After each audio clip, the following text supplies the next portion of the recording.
नमस्कार, स्वागत है आपका मेरे चैनल द नॉलेज ट्रेल पर। हमारा मन क्यों नहीं लगता या हमारा मन पढ़ाई में क्यों नहीं लगता, दोनों के लिए है ये। कहीं किसी काम में क्यों नहीं लगता, या स्टूडेंट्स का मन पढ़ाई में क्यों नहीं लगता, या हमारा मन हमारी बात सुनता क्यों नहीं, कंट्रोल में क्यों नहीं रहता हमारी। इसका कारण जानकर आप चौंक जाएंगे। हमारा मन वश में तब रहता है जब हम अपने बिहेवियर को अनुशासित रखते हैं। अगर हम सोचते हैं कि अब ये मन कर रहा है, चलो इसको कर लेते हैं, फिर थोड़ी देर बाद कुछ और मन कर रहा उसको कर लेते हैं, फिर कुछ और मन कर रहा उसको कर लेते हैं, यानी मन में कोई अनुशासन मन का नहीं है, कोई बंधन नहीं है कि इस समय ये करना है और अगले समय ये करना है। काम की कोई प्रायोरिटी नहीं है, जब जो चाहा कर लिया। तो ऐसा करने से हमारा मन हमारे वश में नहीं रहता या हमारा मन हमारे कंट्रोल में नहीं रहता। तो कंट्रोल में हमारा मन कैसे रहेगा? जब हम उसको अनुशासित रखेंगे। अनुशासन में एक टाइम टेबल के हिसाब से अगर रखेंगे और अनुशासित रहेंगे, काम के प्रायोरिटी के हिसाब से अपने आप को चलाएंगे, तो हमारा मन हमारी बात को सुनेगा। दूसरा सबसे बड़ा कारण ये होता है मन ना लगने का, मोबाइल देखना। मोबाइल में जो स्क्रॉलिंग होती है, सचमुच ये बहुत डिस्ट्रैक्ट करता है। मैं आपको एक दिन की बात बताऊं। मैंने सोचा चलो स्क्रॉलिंग बहुत सुनते आ रहे हैं, चलो देखते हैं क्या होता है। मैंने शॉर्ट देखना शुरू किया, एक के बाद एक देखते गए। जैसे लगा कि दिमाग बस थम सा गया है, ना कहीं घड़ी है, ना कहीं कुछ और है, ना कोई और सोच है, कुछ भी नहीं, बस देखते चले गए। जब कुछ देर के बाद देखा कि अब तो बहुत मतलब कुछ और करना है या कोई और चीज़ देखनी चाहिए, इतनी देर हो गए, देखा तो 2 घंटे बीत गए थे और वो 2 घंटा हमें पता भी नहीं चला।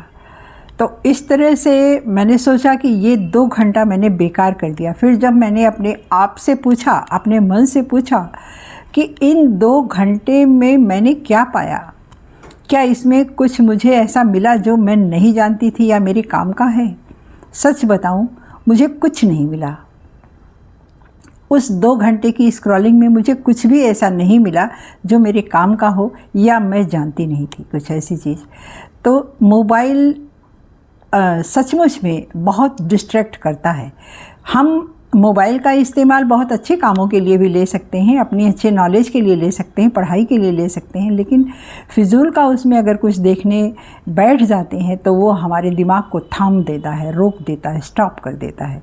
इसलिए मोबाइल को हमेशा अपने काम के समय में, अपने पढ़ने के समय में या ऐसे भी मोबाइल को बिना वजह नहीं देखना चाहिए। अगर हमें कुछ जानना है, कोई नॉलेज लेनी है तो ज़रूर देखना चाहिए। मोबाइल इसी के लिए बना है।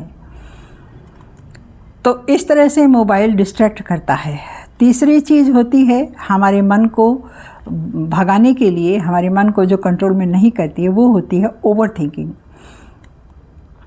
ओवर थिंकिंग में कुछ ऐसा होता है कि हमारे पास जैसे अभी हम कुछ सोचने लगते हैं तो उसमें कुछ ज़्यादा ही सोच जाते, जो है वो तो है ही है, जो नहीं है उसके भी आगे कहानी बनाते चले जाते हैं, और वो होती है ओवर थिंकिंग।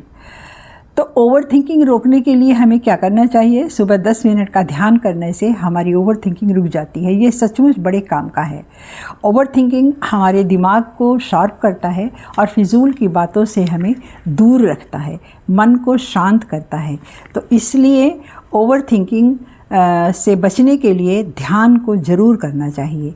ध्यान से हमारा दिमाग शांत होता है, शार्प होता है, धैर्यवान होता है, और फिर हम एक एक चीज़ जो भी हम सोचते हैं उसको अगर हम छोटे छोटे उसमें बांट लें और धीरे धीरे अपने काम को करते चलें तो फिर हमारा काम भी अच्छे से होता है और एक दिन हम वो पा जाते हैं जहाँ हम जाना चाहते थे।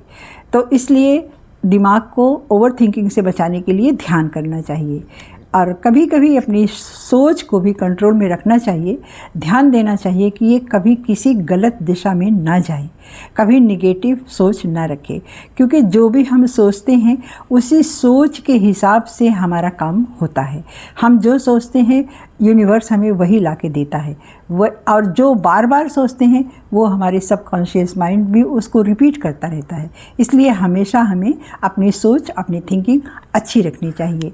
एक चीज़ ये याद रखना चाहिए, एक सूत्र कि मन के हारे हार है और मन के जीते जीत है। तो इसलिए हमेशा अपनी सोच को अच्छी रखनी चाहिए, अच्छी दिशा में ले जाना चाहिए और पॉजिटिव सोचना चाहिए, ताकि हमारे पास वही चीज़ें आएँ जो हम चाहते हैं। धन्यवाद। तो लाइक कीजिएगा और सब्सक्राइब ज़रूर कीजिएगा। धन्यवाद।